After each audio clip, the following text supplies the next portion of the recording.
आणि आता पाहूयात महाफास्ट 100 बातम्या।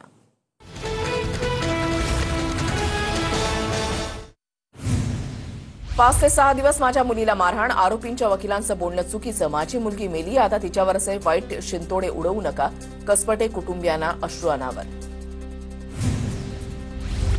वैष्णवीचं चारित्र्य हनन करणं हा वकिलाचा निर्लज्जपणा, हुंड्यासाठी छळ केल्याचे पुरावे असताना सुद्धा बोलताना लाज वाटली पाहिजे। अगवणेंचे वकील विपुल दुशिंगच्या वक्तव्यावर गिरीश महाजनांचा संताप। मी एमजी हेक्टर देत होतो, मात्र हगवणे फॉर्च्युनरवर अडून बसले, दुसरी गाडी दिल्यास ती गाडी पेटवून देण्याची धमकी दिली, वैष्णवीच्या वडिलांनी सांगितली हुंड्याची कहाणी। शशांक हगवणेकडून वैष्णवीला 8 दिवस विविध हत्यारांनी मारहाण, निलेश चव्हाण आणि करिश्मा हगवणेकडूनही वैष्णवीला मानसिक त्रास। वैष्णवी मृत्यू प्रकरणामधील आरोपींना न्यायालयीन कोठडी, लता हगवणे, शशांक हगवणे, करिश्मा हगवणे या तिघांना न्यायालयीन कोठडी, तीनही आरोपींना न्यायालयासमोर हजर करण्यात आलं। वैष्णवी मृत्यू प्रकरणी सरकारी वकील म्हणून आर कावेडिया यांची नियुक्ती, कसबटे कुटुंबियांनी राज्य सरकारकडे कावेडिया यांची सरकारी वकील म्हणून नेमणूक करण्याची केली होती मागणी। हगवणेच्या वकिलांवर गुन्हा दाखल असल्याचं समोर, सरकारी वकिलाची कॉलर पकडून मारहाण केल्याचा विपुल दुशिंगवर आरोप, तर वैष्णवीचे नको त्या व्यक्तीसोबत संबंध होते, वकिलाकडून वैष्णवीच्या चारित्र्यावर शिंतोडे। वकिलाची भूमिका सत्याची असावी, हगवणेंचा वकील वैष्णवीचं चारित्र्य हनन करतोय, विजय वडेट्टीवारांची प्रतिक्रिया। हगवणेचे वकील बुद्धिमत्ता नाही नीतिमत्ता पणाला लावतायत। हगवणेच्या वकिलाच्या युक्तिवादानंतर सुषमा अंधारेंची टीका, वैष्णवीचे नको त्या व्यक्तीसोबत संबंध होते असा युक्तिवाद हगवणे कुटुंबाच्या वकिलानं केला होता। वैष्णवी मृत्यू प्रकरणामधील आरोपींना कडक शिक्षा द्या, वैष्णवी हगवणे प्रकरण दुर्दैवी, माझ्या न्यायव्यवस्थेवर विश्वास, गौतमी पाटीलची प्रतिक्रिया। कसबटे कुटुंबाकडून हगवणेंना चांदीची गौराई देतानाचा व्हिडिओ समोर, लग्नामध्ये हुंड्यात कसबटे कुटुंबाला 7.5 किलो चांदी दिली होती। वैष्णवीच्या बाळाची वैद्यकीय चाचणी पूर्ण, याबाबतचा वैद्यकीय अहवाल पिंपरी चिंचवड पोलिसांना प्राप्त। दरम्यान निलेश चव्हाणनं बाळ स्वतःकडे ठेवल्यानं त्याच्यावरील कलमामध्ये वाढ। जालिंदर सुपेकरांना गृह विभागाचा दणका, नाशिक संभाजीनगर नागपूरचा कारागृह उपमहानिरीक्षक पदाचा कार्यभार काढला, जालिंदर सुपेकर हगवणेंचे नातेवाईक। शशांक हगवणेचा पाय आणखी खुला, जेसीबी व्यवहार प्रकरणी 11,70,000 रुपयांची फसवणूक केल्याचा प्रशांत येळवंडे यांचा आरोप, या प्रकरणी महाळुंगे चाकण इथे गुन्हा दाखल। पुणे पोलिसांकडून हगवणे कुटुंबियांना नोटीस, शस्त्र परवाना रद्द का करू नये अशी विचारणा, नोटीशीला हगवणे कुटुंबानं उत्तर न दिल्यास शस्त्र परवाना रद्द केला जाणार, हगवणे कुटुंबियांकडे 3 शस्त्र परवाने। भाजपसोबत जाण्याची काहींना तहान लागलीय, पण तहान लागलीय म्हणून कोणी गटाराचं पाणी पित नाही, पवारांच्या राष्ट्रवादीमधल्या नव्या पिढीला राऊतांचा खणखणीत टोला। उपमुख्यमंत्री अजितदादा आणि शिंदे हे दोघेही संवादामध्ये चांगले नाही, ते दोघेही या मताबाबत मला माफ करतील, एक्सप्रेस अड्डा कार्यक्रमात मुख्यमंत्री फडणवीसांचं वक्तव्य। सरकारमध्ये संवाद नाही, तिघांमध्ये संवाद नाही, तर फक्त स्वार्थ आहे, फडणवीसांच्या अजित पवार आणि शिंदेंवरील वक्तव्यानंतर वडेट्टीवारांची टीका। फडणवीसांचं विधान दिलखुलासपणे, तिघांचा स्वभाव वेगवेगळा, फडणवीस मवाळ पद्धतीने भूमिका मांडतात म्हणून बोलले असतील, फडणवीसांच्या अजित पवार आणि शिंदेंवरील विधानावरून शिरसाटांची प्रतिक्रिया। कर्णधारांनी जाहीर बोलून संभ्रम निर्माण करू नये, 4 भिंतीच्या आत उत्तम संवाद साधणं हे राज्याला अपेक्षित, फडणवीसांच्या शिंदे आणि अजित पवारांसंदर्भातील वक्तव्यानंतर अमोल मिटकरींचं ट्विट। 2019 मध्ये ठाकरेंनी धोका दिला, राजकारणामध्ये कोणी हाताची घडी घालून बसून राहू शकत नाही, राजकारणामध्ये वाट शोधावी लागते आणि जिवंत राहावं लागतं, फडणवीसांचं वक्तव्य। 2019 मध्ये भाजपनं दगा दिला, त्यांनी चर्चेचे दरवाजे बंद केले, संजय राऊतांचं फडणवीसांना उत्तर, दाऊदसोबत संबंध असणाऱ्यांना मंत्रिमंडळामध्ये ठेवल्याचीही राऊतांची टीका। भाजपसोबत असणाऱ्या पक्षाची चांदी, कारण त्यांच्याकडे ईव्हीएम मशीन, शिंदेनी 107 जागा मागितल्याच्या प्रश्नावर बच्चू कडूंचा टोला। कुठलाही निधी वळवला नाही, लाडकी बहिणी वैयक्तिक लाभाची योजना, ती योजना आदिवासी विभागामध्ये दाखवावी लागेल, लाडकी बहिणीवरून निधीच्या टीकेनंतर फडणवीसांकडून स्पष्ट।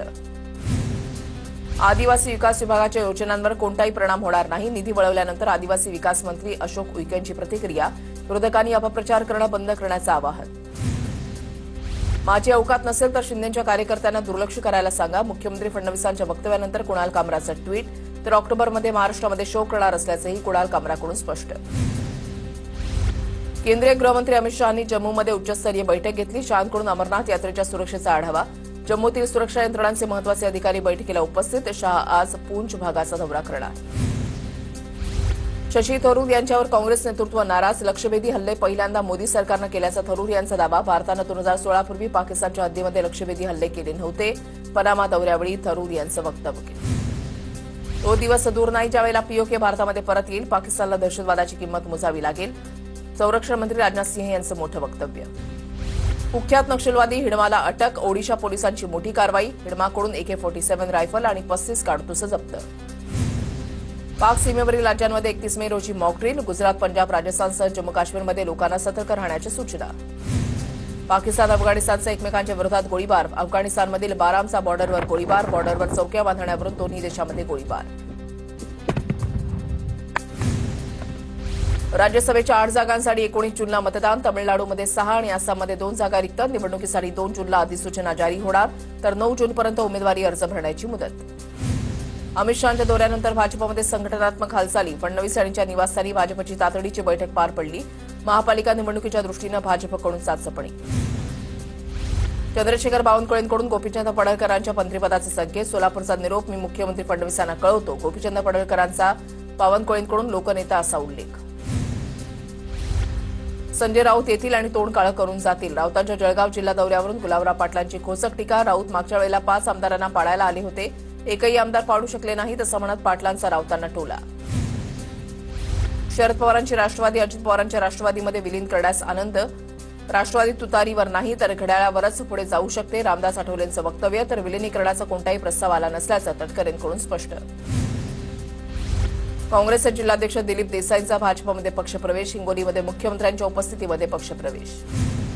धनंजय मुंडे ध्यान साधनेसाठी इगतपुरीमधल्या विपश्यना केंद्रात. गेल्या 8 दिवसांपासून धनंजय मुंडे ध्यान साधनेमध्ये मग्न. मनशांतीसाठी धनंजय मुंडे विपश्यना केंद्रात. छत्रपती संभाजीनगरमधील दरोडा प्रकरणामध्ये चोरीला केलेल्या 5.5 किलो सोन्यापैकी केवळ 32 तोळे सोनं सापडलं. उर्वरित सोन्याचा शोध सुरू.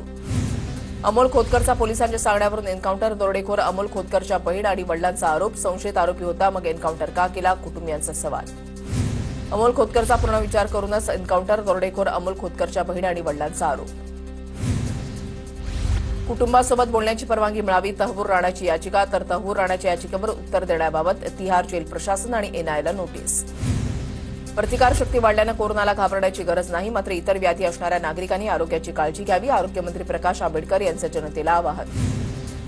मुंबई आंतरराष्ट्रीय विमानतळावर लिबिरियाच्या नागरिकाला अटक. ड्रग्ज तस्करी करत असल्याची आरोपीची चौकशीवेळी कबुली. आरोपीकडून 674 ग्रॅम कोकेन ड्रग्ज कॅप्सूल स्वरूपात जप्त.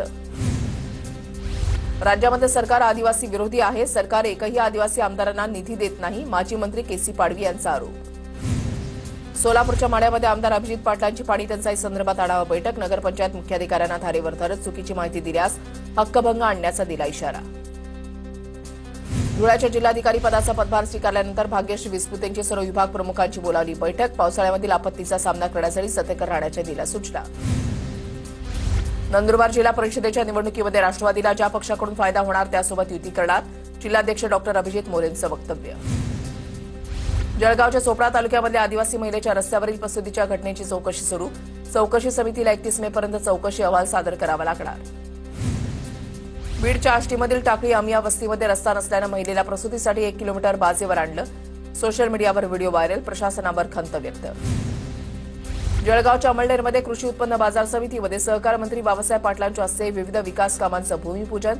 बाळासाहेब पाटलांकडून बाजार समितीच्या कामकाजांचं कौतुक. जालन्याच्या अंबड तालुक्यामधल्या दुधपुरी गावासह आसपासच्या परिसरामध्ये पावसाच्या हजेरी. वादळी वाऱ्यासह झालेल्या पावसामुळे मोसंबीच्या बागांचं मोठं नुकसान. बीडच्या वडवणी तालुक्यामधल्या सुरडी थोट इथे नदीला पूर. पिंपळनेर बीडकडे जाणाऱ्या 15 गावांचा तुटला संपर्क.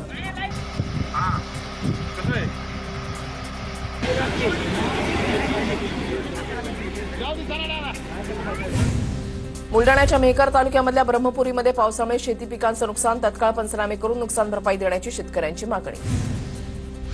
धुळ्यामध्ये 2 दिवस पडलेल्या पावसामुळे शेतकऱ्यांमध्ये आनंदाचं वातावरण. शेतकऱ्यांकडून पेरणीच्या कामांना सुरुवात. अमरावतीच्या तिवसा तालुक्याला पावसाचा फटका. वादळी वाऱ्यामुळे बहुतांश गावातील विद्युत पुरवठा खंडित. 25 पेक्षा जास्त गावं अंधारात. नांदेडमध्ये खाणीमध्ये बुडून 2 शाळकरी मुलांचा दुर्दैवी मृत्यू. हदगाव तालुक्यामधल्या गारगव्हाण गावावर शोककळा. शेतातून घरी येताना पाय घसरून खाणीमध्ये पडल्याची माहिती.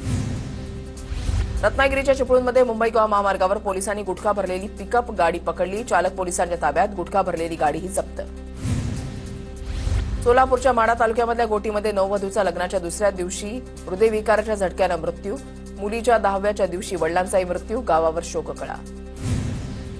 धुळ्याच्या शिरपूरमध्ये कुट्टी मशीनमध्ये डोकं अडकल्यानं 14 वर्षाच्या मुलाचा मृत्यू, मशीनवर चारा कापत असताना घडली दुर्घटना. माथेरानमध्ये फिरण्यासाठी आलेल्या पर्यटकांच्या 2 गटामध्ये जोरदार हाणामारी, घटनेचा व्हिडिओ कॅमेऱ्यामध्ये कैद, हाणामारीचं कारण अद्याप अस्पष्ट. जळगावच्या नशिराबादमध्ये एकाच दिवशी डेंग्यूचे 5 रुग्ण आढळले, आरोग्य यंत्रणा अलर्ट, संपूर्ण गावात सर्वेक्षण आणि जनजागृती मोहीम सुरू.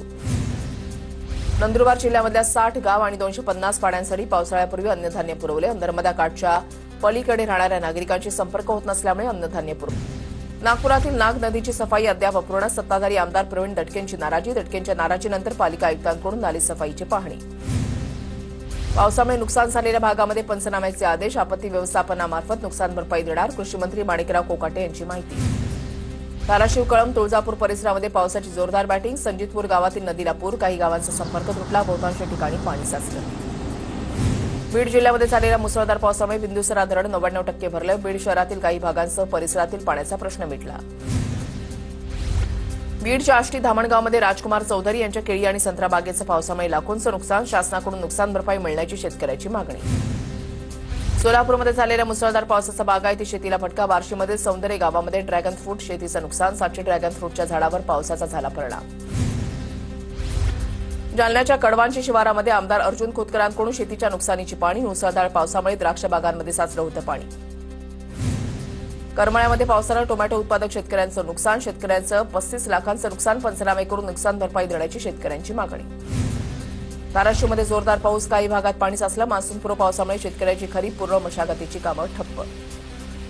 मांढरदेवी घाटामध्ये दरड कोसळतानाची दृश्य कॅमेऱ्यामध्ये कैद, दरड कोसळतानाचा हा व्हिडिओ कालचा असून 2 तासातच दरड बाजूला करून वाहतूक पूर्ववत करण्यात आली. सोलापूरच्या मोहोळमध्ये दुधडी भरून वाहणाऱ्या भीमा नदीमध्ये शाळकरी मुलांची हुल्लडबाजी मुलांच्या जीवावर बेतण्याची शक्यता, बेगमपूरमधील बंधाऱ्यावर मुलांची हुल्लडबाजी. अहिल्यानगरमध्ये झालेल्या पावसामुळे सीना धरण 70% भरलं, पावसामुळे शेतामध्ये पाणी तुंबल्यानं महिनाभर तरी पेरण्या खोळंबल्या. पालघरमध्ये पर्यटकांच्या सुरक्षिततेसाठी रोबोटिक बोटी तैनात, पालघर जिल्हा आपत्ती व्यवस्थापनाकडून रोबोटिक बोटीचं वाटप. कुलस्वामिनी तुळजाभवानी देवीच्या भक्तांसाठी आनंदाची बातमी, मंदिराच्या 1865 कोटी रुपयांच्या विकास आराखड्याला प्रशासकीय मान्यता, मंदिराच्या विश्वस्त मंडळानं राज्य सरकारचे आभार मानले. शासकीय कामकाजामध्ये आता ई-ऑफिसचा वापर बंधनकारक, 1 जूनपासून कागदी फाईल स्वीकारण्यास शासनाची मनाई, आता एका टेबलची फाईल दुसऱ्या टेबलवर जाण्याचा वेग वाढणार. बांगलादेश आणि दक्षिण आफ्रिकेच्या क्रिकेटपटूंमध्ये भर, मैदानामध्ये धक्काबुक्की, युवा संघांमध्ये 4 दिवसीय क्रिकेट सामना चालू असतानाच राडा थांबवण्यासाठी मध्यस्थी करायला गेलेल्या पंचांना धक्काबुक्की.